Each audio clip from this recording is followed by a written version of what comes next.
What's up, guys? Welcome to the next installment of our mini series. Today we are focusing on the Seattle Seahawks. Last year they finished in the NFC West second in their division at 11 and 5, a couple games behind the Super Bowl losers San Francisco 49ers. In the playoffs, they beat Philadelphia in the wild card round 17 to 9, and then they fell to Green Bay in the divisional playoffs 28 to 23. So they were outed by Aaron Rodgers and the Green Bay Packers. Today we're going to talk about their fantasy relevancy. As far as their quarterback room goes, obviously they got Russell Wilson there, one of the most exciting, dynamic players in the league. I got him projected out at about 3,800 passing yards. I might actually bump that up a little bit too. I think their passing game is going to be better this year. 33 touchdowns, 7 interceptions. He's very careful with the ball. 450 yards rushing and another 4 touchdowns on the ground. He's over a 400-yard mark for me, or 400-point mark for me with 405 points. Well, like I said, I might bump up his yardage, so that's going to go up a little bit. Behind them, they got Geno Smith there. They got Anthony Gordon, who is a rookie coming in this year, undrafted rookie. So not really any threat to take Russell Wilson's job there. If Russell does go down for whatever reason, Geno, he has started for the Jets in this league, but the offense obviously is going to take a major hit. But yeah, this is Russell's team. It's been Russell's team. I'm excited about this team overall as a whole, and I can't wait to talk about the receivers especially. Yeah, I'll say in terms of Geno Smith and Anthony Gordon that if Russell Wilson was to go down, I would be frightened to see what this offense looks like. So let's just hope that doesn't. Actually, as a Rams fan, maybe I do want that to happen. But from an NFL fan standpoint, that would be terrible. But Russell Wilson, I think, is finally getting the respect he deserves. And I talked a little bit about Deshaun Watson in our last episode, and I think Deshaun Watson's pretty disrespected. And I kind of put him in that Russell Wilson territory where people coming into the league think of them as these good running quarterbacks, but these are elite passers as well. So Russell Wilson is finally kind of respected in the NFL, and in fantasy leagues finally. I remember him being undervalued year after year, and when you look at it, he's one of the most consistent QBs that you can find in fantasy. So I went back. He entered the league in 2012. And let me go through his fantasy finishes because it's kind of insane. I thought it would be decent, but it's even better than I would have imagined. So his rookie season, he was QB 11, so he was already a QB 1. Then he was 8, 3, 3, 11, 1, 9, and 4. So his entire career, he's been a QB 1 in 12-team leagues. Every single season. So you can't beat that consistency. That's 8 seasons of QB1 play, and that's incredible. He's only 21 or 21. Wow, he That's went backwards there. Good for him. Wow. He's 31 now. For some reason, I feel like Geno Smith's been in the league longer than him, but Geno's only 29, so I thought that was interesting. But Russell Wilson is 31 now. He's one of the best quarterbacks in the league and for fantasy. He's one of the most accurate. He runs the ball. There's really nothing you can hate. I do think it's interesting right now. His ADP sits at QB3, and you're really paying for him at his peak there. And I think this is really interchangeable at the top, whether you want to put Dak or Deshaun Watson. Pick your favorite third quarterback and insert name here, Kyler Murray. But if you're looking for consistency and if you want to guarantee one of those guys is going to be a QB1 this year, Russell Wilson is the only one that's done it year in and year out. I will say my only concern with him is that offensive line has been pitiful for a few years now. They're one of the worst units in the league, but he's been so mobile and he throws really well under pressure. So it's not necessarily a huge knock, but he's kind of been running for the last 8 years, and that's not going to change this season. all right. Moving on to the running backs. Seattle. When you think of Seattle, and it's definitely changed over the past couple of years, but when you think of Seattle of years past, it's been strong run game and really strong defense, and it's a little different. They still have a semi-strong run game. They got a bunch of names actually on this list that not every one of them are going to be fantasy relevant, but if you find out that one's starting on any given week, you might want to put him into your lineup. Chris Carson seems to be the main guy there. They went in and brought in Carlos Hyde, who had a 1,000-yard season last year with the Houston Texans. They brought in Carlos Hyde because Rashad Penny looks like he's starting the year on the PUP list. Former first-round pick that he just hasn't been able to just stay healthy and stay on the field. And then they went out and drafted DJ Dallas this year in the 4th round. So he's another guy that, at least for the first 6 weeks of the season, he might see some time with Rashad Penny out. And then when Penny comes back, we'll see what kind of action DJ Dallas gets. He's a very popular later round rookie pick in rookie drafts, dynasty drafts. But let's talk about these main two guys, Chris Carson and Carlos Hyde, because those are going to be the two guys taking a bulk of this workload back there. I've said this a few times about Chris Carson, but for whatever reason, every season I say I don't want Chris Carson, and then he comes out and he finishes as either an RB1 or a high-end RB2, and you really can't deny the production. And this team you mentioned, they've been known for being run-heavy. They still are. They were third in rush attempts last year. They were 24th in pass attempts, but that 24th in pass attempts, that's come up significantly over the past few seasons. I mean, they used to be bottom three almost every single year 5 years ago, so they've continued to rise in that category, and I would expect them to probably fall within the top 20 or even middle of the pack this season. But Chris Carson right now going off the board as a 17th running back. A lot of people, you can't talk about Chris Carson without bringing up the injury history. And when you look at the medical reports, he does have that hip injury. He fractured his hip last season. That's a little concerning for a running back.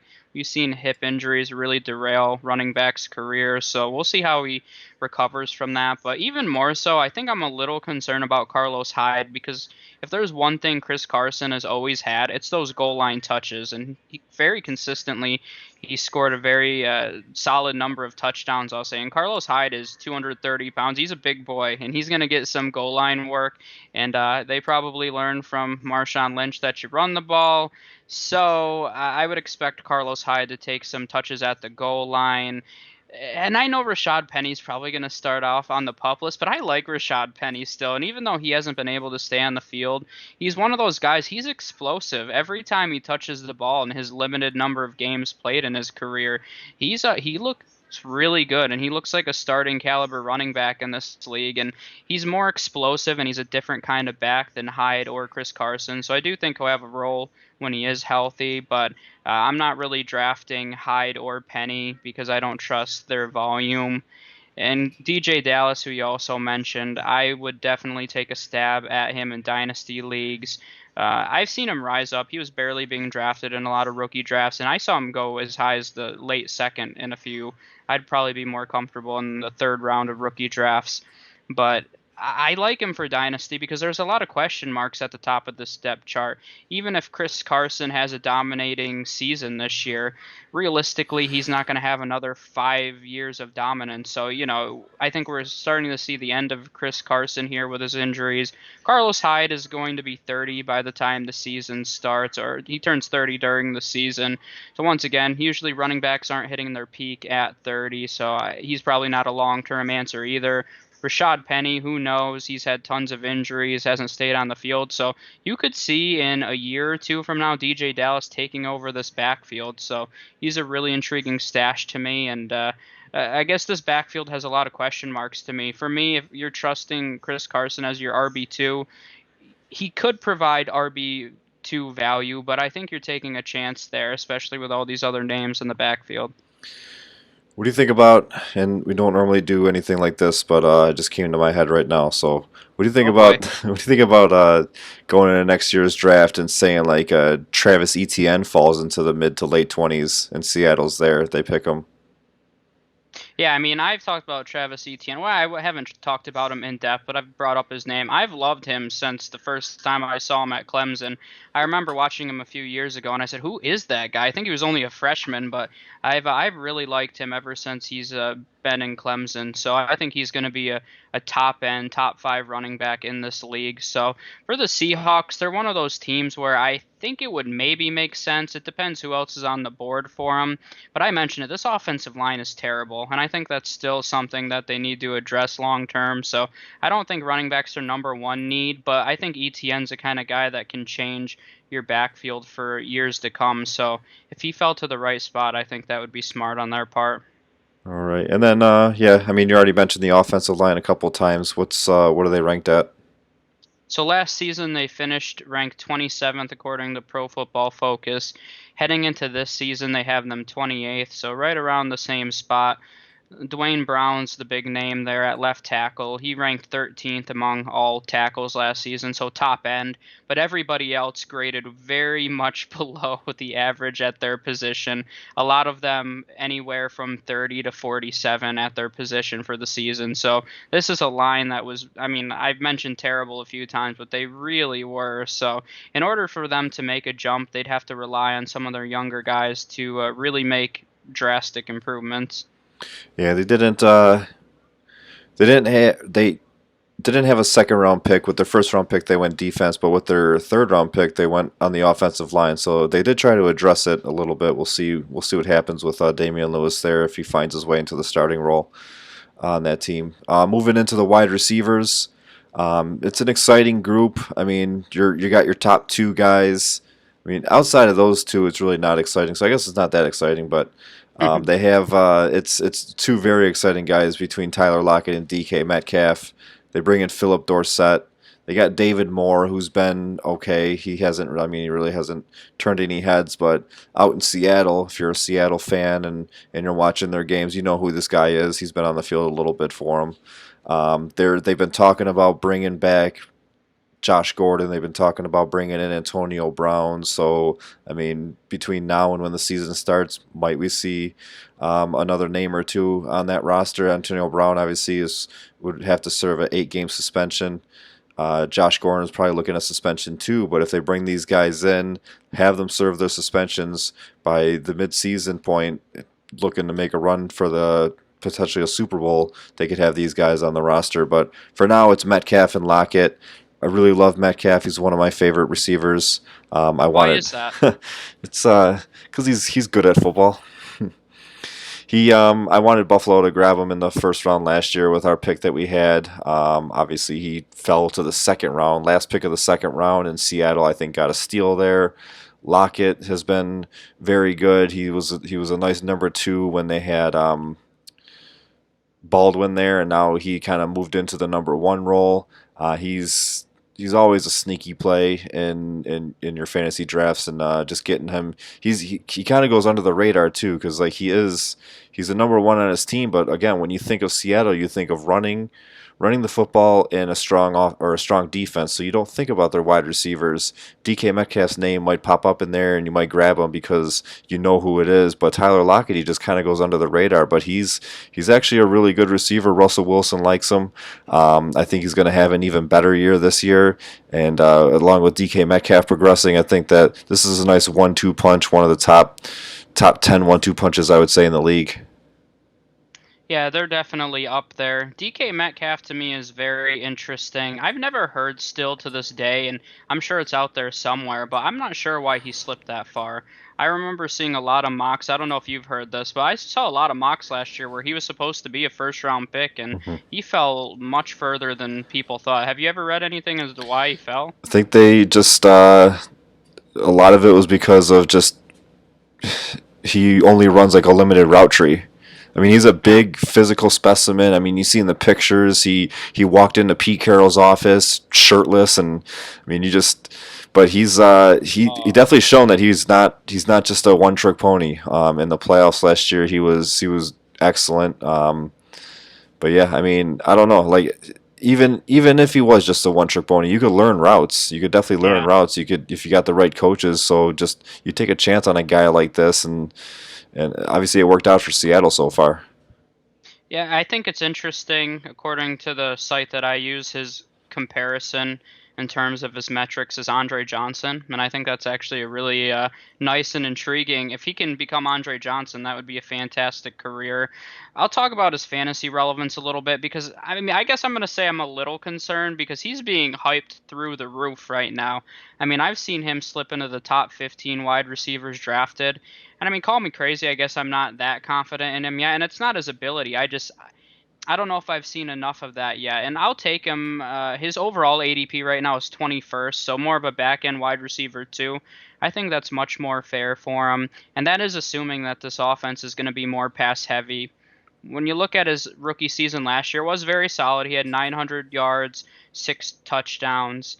From a fantasy perspective, he only averaged the 41st most points per game. He wasn't very consistent until he picked it up at the end, and really he picked it up more in the playoffs. Because even when you look at the last few weeks of the regular season, it wasn't anything impressive. And actually, in fact, week 16, he had 0 catches. So he's still working on that consistency. And to go along with that, I think one of the things that concerns me is he was one of the league leaders in drops last year. And he didn't, I mean, he had 100 targets, but he had a pretty high drop rate last year. So that's something to monitor. He's going to have to work on that a little bit. But he has a ton of upside. I like him more in dynasty leagues because I think that this is a guy, if he puts it all together, if he can have a more complete route tree, if he can, I don't want to say get better hands because when you really look at it, very few guys improve in that department. And I've seen it over and over again where these big physical guys just struggle to catch the ball over the course of their career. So he might be one of those guys that never improves in that department. That's where I think him and Andre Johnson differ tremendously because Andre Johnson had incredible hands. But we'll see. When you look at it last year, he only had 3 games as a wide receiver too. So a lot of it you're paying for potential. And if you have a team that's built where you can afford to take that chance on him earlier in a draft, I would take that chance. But I definitely am not taking him as your wide receiver 1 or anything crazy like that. If you go running back heavy like I do in the first few rounds, he's risky because he might be your first wide receiver. And this is a guy that could be very boom or bust. So we'll see. I love his talent, but he's just got to put it all together. That's a fact of the matter right now. With Tyler Lockett, and I think he's really the only guy that's relevant here because we can talk about how they're more pass happy, but how many wide receivers fantasy wise can they really support? I can't see them supporting more than Metcalf and Lockett, who are both going to get over 100 targets this season. So Lockett, and I'm kind of in the minority here. A lot of people think Lockett is disrespected in the fantasy community. I actually think he's being drafted pretty fairly. As of right now, he's the 22nd wide receiver off the board. And last season, he averaged the 22nd most points per game. So you really can't average it out any better than that. So I like where he's going. He's a guy that Russell Wilson does trust him when they need a big third down. He looks his way. Kind of under the radar, but Tyler Lockett led the NFL in red zone targets last year. He's not the biggest guy, but when Russell Wilson needs a touchdown, that's the direction he looks at. So I like Lockett. I think he's fair value. A lot of people say he's slipping for no reason, but the reality is it's pretty fair for the production that he gives you. All right, going on to the tight ends. The Seattle Seahawks are taking the Chicago Bears approach, and they got a bunch of tight ends on their roster. They brought in Greg Olsen this offseason. They got Will Dissly, who's been injured the past couple of years. He hasn't finished either of the past 2 seasons. They got Jacob Hollister, who was kind of took over for Will Dissly last year. They still have Luke Wilson, who seems like he's been around forever. They drafted Steven Sullivan, who was on the other side of Thad Moss for the LSU offense in the 7th round. They also drafted Kobe Parkinson, another rookie tight end that they got this year. So, I mean, just based on name alone, they got guys in this tight end room that, I mean, you'd have to think that 3 to 4 of these guys are probably going to be gone, but it's which 2 or 3 are going to be there still, and are any of them going to be fantasy relevant? Greg Olsen, probably his last couple of years, last 1 year in the league here before he moves into the TV booth. So I'd imagine he's probably going to stick around. He might be the best one on this team here. We've seen what he can do catching the ball. We've seen that he can block. He was one of Cam Newton's favorite targets. They brought him in here to Seattle to not really help Russell Wilson. Doesn't really need help with growing or anything like that, but just to be more of another weapon for Russell Wilson. But who's who's the second man up? Who's behind Greg Olsen? Is it Will Dissly? And are you trusting anybody from the tight end position here? Because we go back to previous episodes, we've mentioned that this tight end fantasy year is pretty deep. No, I'm not trusting any of them next. No, no, but yeah, I mean, really, there's legitimately 6 names here, and I will say the most confusing part of this tight end room for me are those 2 rookies, and that's what I guess I really don't get it, because Disley and Hollister have shown a lot of potential. And okay, you bring in Greg Olsen, he's a veteran, maybe he shows the young guys, how to be a successful tight end in this league. Okay, that makes sense. Luke Wilson has always been more of a second or third tight end option, probably an easy cut candidate at this point. But then, okay, so you think your room's full with Greg Olsen, Will Dissly, Hollister. That's arguably the best 1 through 3 tight end combination in the league, or, at least top 5, I'd say, in terms of, a lot of teams have a strong 1-2, but then how many teams have a relevant third guy? So Tampa. then all of a sudden, Tampa. I mean, Tampa's number 1 for sure. But then they have these guys, and then they draft. These aren't undrafted rookies that they brought in. They spent draft capital on bringing in Colby Parkinson and Steven Sullivan, and that just baffles me. I mean, they legitimately have 6. Right now, they have 7 tight ends on the roster. But they have 6 guys who can all perform well. From a fantasy standpoint, it's a headache. I already mentioned, I don't know if their passing volume is going to be able to support a third option to where you're playing them in a fantasy league. And of course, David Moore, Greg Olsen, Disley, Hollister, all these other names, they'll have some targets, but they're not going to be guys that you're going to want to play. But I don't know who they cut, because they didn't bring on Greg Olsen to cut him. They didn't draft 2 guys just to cut them immediately after. So then you're looking probably Luke Wilson, and then I guess you're going to have to pick either one or both of Disley or Hollister. So it's a very confusing room right now, and I don't want any part of it. Yeah, it's definitely confusing. I mean, it's one of those things where maybe during there's a couple of weeks where we got 16 bye weeks, 6-team bye weeks. I wanted to make sure I said that right. I did say it right. I don't know how it sounded.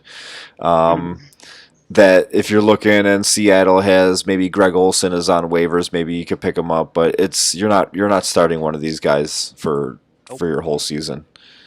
Moving on to their special teams, their kicker, Jason Myers. He's a good kicker.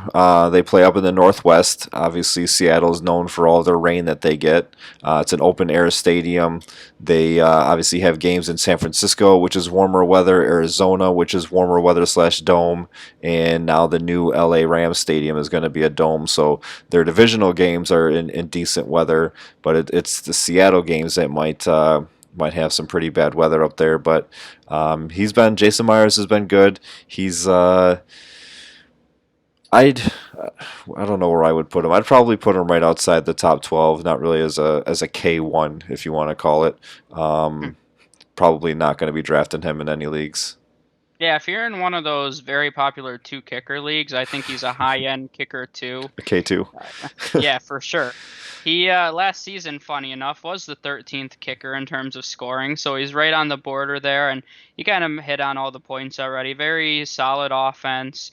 They know how to move the ball, but they're also very effective in the red zone, and he really isn't going to have many of those opportunities. I think Jason Myers is a league average kicker, and he more from a fantasy perspective performs because of this offense, because of some favorable conditions outside of Seattle. So, if you're in a 14 team league, maybe you draft him, but besides that, I'd probably let him just go to the waiver wire. Yep. Their kick and punt returners. Tyler Lockett has been back there quite a bit. He's especially back on the punt returns. He's very elusive, as we've seen when he has the ball in his hands just on the offense. So if you do have Tyler Lockett on your team, you got additional chances at getting some kick and punt return touchdowns. I'm not even going to try to say the other guy's name.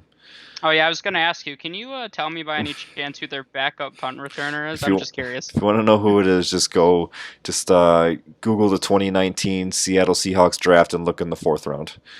Okay. Onto their defense, as we mentioned a couple of times, it's not the same defense as it was before. That Legion of Boom is not there anymore, although they did add somebody that we're going to talk to or talk about. I'd like to talk to him. Oh, he's coming. Cool. we're gonna talk about somebody that they just added within the past couple weeks. But just breaking down their their top guys here as far as IDPs go. Bruce Irvin, he's always one. Bobby Wagner is probably the best one. I mean, this is probably in the entire league too. He's always a top five linebacker taken off the board. Usually, people, the first person that goes and takes a linebacker, it tends to be Bobby Wagner, or even the second guy. Like somebody will take a linebacker first, and Bobby Wagner is the very next guy off the board. So he gets 150 tackles a year. He could get to the quarterback. He can play in coverage, cover those tight ends. He's the do it all guy. KJ Wright is another one. They drafted Jordan Brooks in the first round here. So I mean, just any one of their linebackers, just keep an eye on. Bobby Wagner obviously is the main one, but definitely keep an eye on them. And then the guy that they just brought in via trade, Jamal Adams, from the strong safety position. I mean, they might have one of the best linebackers in the league, and they got probably the best safety in the league too. So this defense definitely is a little bit better than what it was last year. Jamal Adams he's definitely a guy to be targeted in IDP leagues. Obviously, if you're playing in defensive back leagues, he's the top guy there. But from the safety position, he gets tackles. He can get to the quarterback. He's like a linebacker playing that safety position, and it's just. I really don't have anything more to say about him. He's just, if you have a chance to get him, grab him. I think I'll be the first person to say that I think the Legion of Boom is going to be back this season. And when I start looking at this defense, especially the cornerback position, which has been a position they've kind of struggled with ever since Richard Sherman has moved on and other guys from that Legion of Boom. But when you start to look at their corners, in terms of just their depth, it may be better than when they were in their prime a few years ago. Because look at Shaquille Griffin, who's really developed over the past few years. Trey Flowers. They brought in Quentin Dunbar from the Redskins, or I guess Washington football team now. He was on the Redskins, so I'm allowed to say that. But he was really effective in Washington last season, and that was one of those underrated acquisitions that I don't think people have talked about. But Dunbar, in terms of his metrics, was a top 20 corner last year. And you're looking right now, they have him listed as their third cornerback. Quandre Diggs, who they brought over from Detroit, also a really effective nickel corner. And then just to top it off, they brought in Jamal Adams. I mean, that just put the cherry on top of the sundae for this offseason for them. That's a Cam Chancellor that they've been missing since Chancellor kind of took his nosedive and left. So I think the Legion of Boom is going to be back this season, which I don't like saying as a fan of another team in the NFC West, but that's a reality. Pete Carroll knows how to build a team and knows how to coach a team. But in terms of the fantasy relevance here, you mentioned Bruce Irvin already. He's a guy, he finished 40th last season, wasn't his best year. He's kind of aging a little bit. He's still great at getting to the quarterback, but me personally, I'd rather take a younger upside option in fantasy drafts. But you already mentioned Bobby Wagner. He's a top 5 option, no doubt. He finished as the third linebacker last year. It's really between him and Darius Leonard normally in terms of which linebacker goes off the board first in a lot of drafts. And you can't go wrong with it because you know you're getting production out of both of those guys. Bobby Wagner has done it a little longer. Bobby Wagner, I would say, is a no-doubt Hall of Famer at this point in his career. Another guy that you didn't really talk about much is KJ Wright, who's one of their outside linebackers. And he actually finished as the 20th best IDP last season. And, I mean, it makes a lot of sense because Bobby Wagner's been so dominant. KJ Wright's just kind of been in his shadow, and he's been a top-end linebacker that nobody really talks about. And then if you're in a dynasty league, the last guy I'll mention, well, Jamal Adams too, but he's one of the best safeties in the league. You mentioned he does it all. He should be one of the top 3 DBs taken in every single fantasy draft. But Jordan Brooks is very intriguing to me. I know a lot of people were surprised by that pick in the draft. Nobody really had him graded out as a first-round talent. A lot of people thought they were kind of content with Shaquem Griffin there. But they brought in Jordan Brooks, and if they are taking a chance on him in the first round, I think they have a lot of faith in him to step right into this linebacking core. So if you're in an IDP Dynasty League, I think he's a nice pick. Was in a very deep IDP Dynasty, and he was one of the last rookie linebackers, I would say top-end rookie linebackers that were taken. So he's very under the radar, but he doesn't have a lot of pressure on him, so he should have every opportunity to succeed early on. All right, so our final thoughts on the Seahawks. If I'm grading it and I'm using Shaquem and Shaquille Griffin's hands, I'll give it 3 thumbs up. Hmm. I think that the Seahawks are going to end up taking over first in the NFC West. If you listen back to our Cardinals podcast, I had the Cardinals kind of taking a step up and making one of those wild card spots that they got. They added a seventh one, so I actually have them going into second and the 49ers dropping down to third, which is that's probably I know you say a lot of shockers and first things, but that's probably my shocker, right? The 49ers going down to third and missing the playoffs, taking a little bit of a step back there.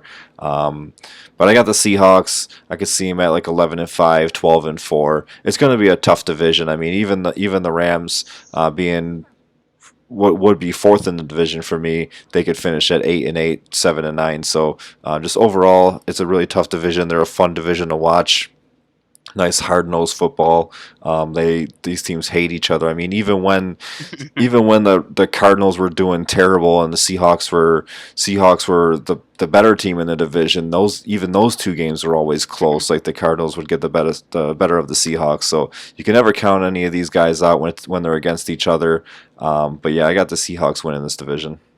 Yeah, it's always been one of the most fun divisions to watch. I even remember the one year the Rams went 2-14, and one of their wins was against the Seahawks, who I believe won the Super Bowl that year, and the other was against the 49ers, who were also very good. So no matter who's good or bad in this division, they're always tough games, which is nice to see. But I mean, I think this is one of the only divisions in football where it wouldn't surprise me if every team had a winning record. As much as I don't think the Rams are going to be fantastic this year, they were 9-7 last season, so it's not out of the realm of possibility that they finish in that range again. But yeah, I mean, I already mentioned, I think the Legion of Boom is back. For whatever reason, more people aren't talking about that because I think it's a big deal because I think they can be Super Bowl contenders. They have one of the best quarterbacks at the helm. They have a great secondary, a great linebacking core, great coaching. There's just everything you need to win a Super Bowl. So I would expect them to win the division this year. I don't have the 49ers falling as much as other people, and you're not the only one to say that they're. I don't know if many people are saying they're going to slip to third, but I know a lot of people say that they're not a surefire playoff team. I mean, the 49ers, I think, are built really tough, and I don't expect them to win 13 games, but they're still a 10-win team that should be in the playoff conversation, and I like the Cardinals. I've kind of gone back and forth in terms if I want the Cardinals or 49ers in second. I can see it go either way. The more I look at the Cardinals defense, that's what it is for me. We expect that offense to be explosive, but I mean, they made a lot of improvements to that linebacking core, that defensive line, and that secondary. And I think those are the underrated transactions that they've had this offseason. But really competitive division, and I expect the Seahawks to throw their name in the ring for Super Bowl champs this year. All right, so that's the Seahawks, and we'll see you guys next episode.